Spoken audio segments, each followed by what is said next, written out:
les amis gourmands et bienvenue dans ma cuisine. Hi everybody, welcome back to my kitchen. Aujourd'hui, mercredi, je vais faire une recette de pommes de terre pour mon goûteur. Comme vous avez pu le constater depuis un certain temps, il n'est pas toujours présent sur mes vidéos. En fait, comme il travaille et qu'il ne rentre pas le midi, je vais lui préparer de bons petits plats. On va tout de suite en cuisine voir comment j'ai réalisé cette recette ultra simple et facile à emporter. Je vais préparer mes œufs durs et comme vous le savez, si vous avez déjà vu mes vidéos, je les fais à l'air fryer. Donc je vais préparer mes œufs.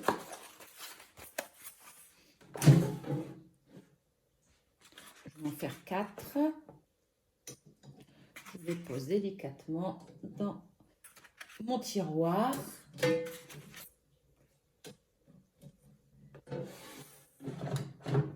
Et c'est 15 minutes.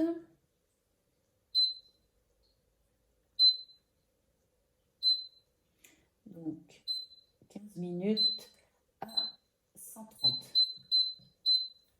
Et c'est parti.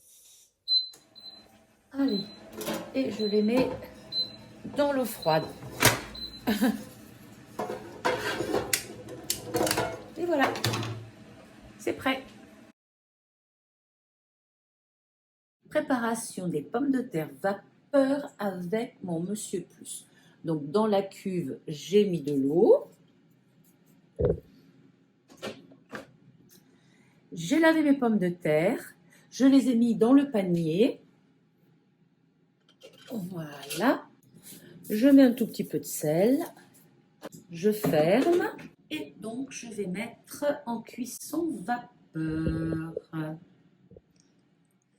Donc, vapeur, il n'y en a pas beaucoup. Je vais descendre à 15 minutes, ça suffira largement. C'est parti. Ça y est, c'est terminé.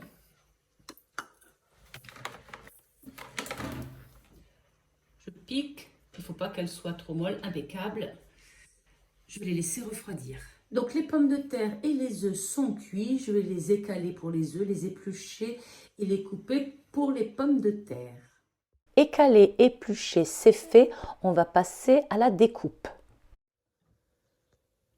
Je vais couper les pommes de terre en petits cubes.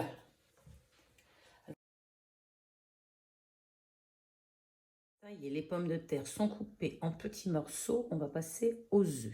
Donc mes œufs qui sont au frais.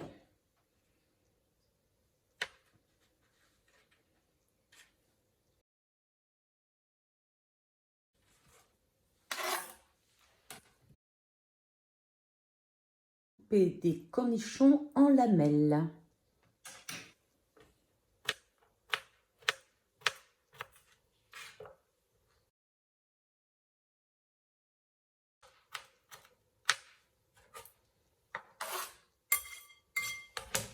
C'est maintenant, alors soit vous aimez les dés de jambon, mais ici nous on adore le cervelas. Allez, c'est parti, je vais le détailler aussi en petits morceaux.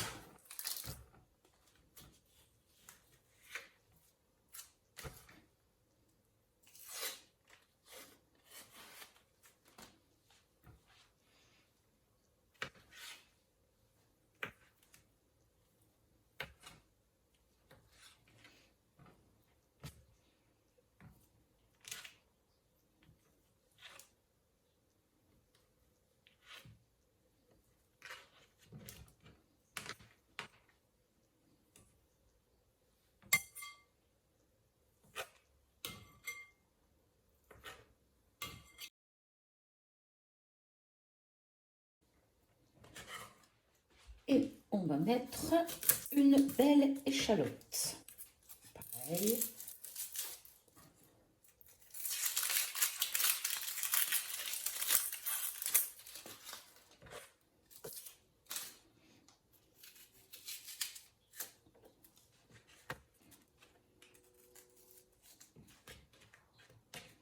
On va mettre un peu ici. Ça. Sauf qu'elles ne sont pas trop germées. Voilà.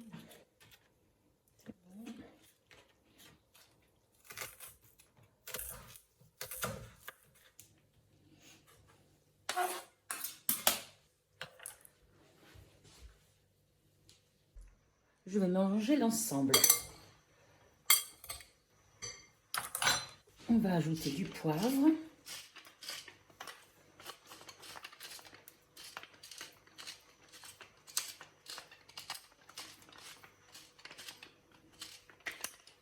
Et du sel.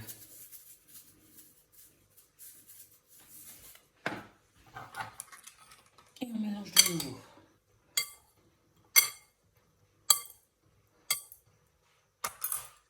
La salade est terminée et comme vous pouvez le voir, j'en ai fait un grand saladier.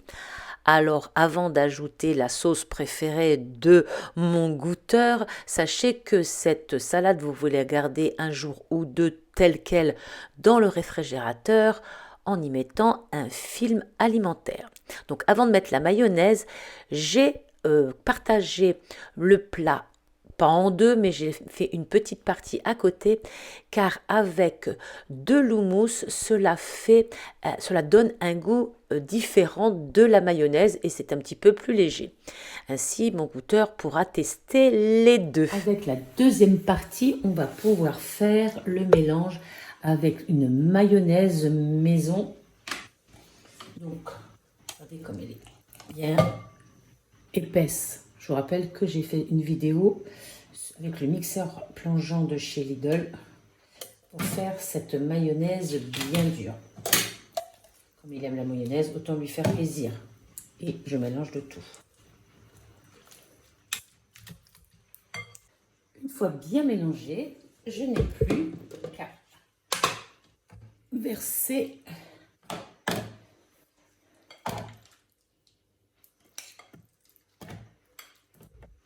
et pour terminer, je vais bien sûr mettre un petit peu de ciboulette du jardin. Et voici la salade pour mon goûteur qui est terminée. Plus qu'à mettre au frais et il pensera à moi demain midi en la dégustant. Comme vous pouvez le constater, on peut la décliner avec plusieurs sauces. Alors mayonnaise, houmous ou pourquoi pas simplement de l'huile et du vinaigre. Une recette facile, savoureuse que l'on peut emmener ou pas. Voilà les amis, j'espère que cette vidéo vous aura plu, que vous aurez peut-être envie de me laisser un petit like, de vous abonner et de revenir la semaine prochaine pour une autre recette. D'ici là, portez-vous bien, soyez zen et surtout, régalez-vous.